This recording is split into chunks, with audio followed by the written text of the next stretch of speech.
സുഹൃത്തുക്കളെ, വേണ്ട ഈ പച്ചമുളക് ഇന്നലെ അല്ലല്ല മിനിഞ്ഞാന്ന് ഞാൻ വീഡിയോ ചെയ്യായിരുന്നു.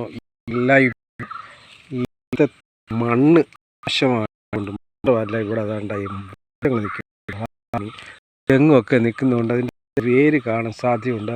ഇവിടുത്തെ മണ്ണ് മാത്രമല്ല, പശപ്പുള്ള മണ്ണാണ് ഇവിടെ ഉള്ളത്. അതുകൊണ്ട് ഈ പല പ്രാവശ്യവും ഞാൻ ഇതുപോലെ പച്ചമുളക് വല്ല നടാൻ നട്ടു നോക്കി, എന്നിട്ടൊന്നും ശരിയായില്ല.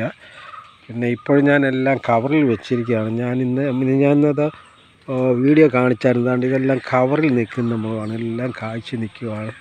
ഇനി അല്ലാതെ ഇവിടെ ഞാൻ നട്ടത് ദാണ്ട് ഇത് കായ്ച്ച് നിൽക്കുന്നുണ്ട്. ഇത് കവറിലല്ല ഇത് നട്ടിരിക്കുന്നത്. ഇവിടുത്തെ മണ്ണിന് പശപ്പുള്ളത് കൊണ്ട് വായു സഞ്ചാരം കുറവായതുകൊണ്ട് ഇത് പച്ചമുളക് വല്ല നട്ടാൽ ശരിയാകില്ല. അതിന് ഞാൻ എന്ത് ചെയ്തെന്ന് ചോദിച്ചാൽ, തറ വെറുതെ ഇടണ്ടല്ലോ എന്ന് വിചാരിച്ച് ഞാൻ ഇവിടെ പാത്തി എടുത്തു.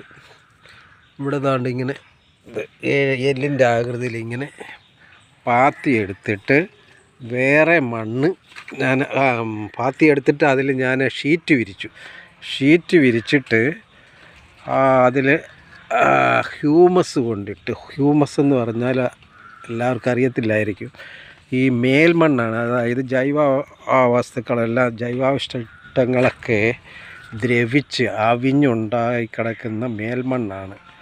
അത് ഞാൻ ഈ ഷീറ്റിൽ വിരിച്ചതാണ്, ഷീറ്റിലിട്ടിട്ട് നട്ടതാണ് ഈ കൊല്ല. അതാണ്ട് ഇതിങ്ങോട്ട് കാണാൻ ഇങ്ങോട്ട് ഈ കൊല്ല ഇത്രയും ഈ ചെടികളെല്ലാം ഞാൻ നട്ടതാണ്. എല്ലാം കായ്ച്ചു തുടങ്ങിയത്, യാതൊരു ബുദ്ധിമുട്ടും ഇല്ലാതെ എല്ലാം നല്ലപോലെ കായ്ച്ചിട്ടുണ്ട്.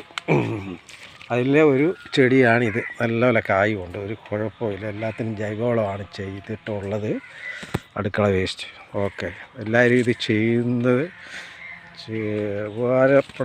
എല്ലാവർക്കും ഉപകാരപ്രദമാവുമെന്നെങ്കിൽ സബ്സ്ക്രൈബ് ചെയ്യാൻ മറക്കരുത്. ഓക്കെ.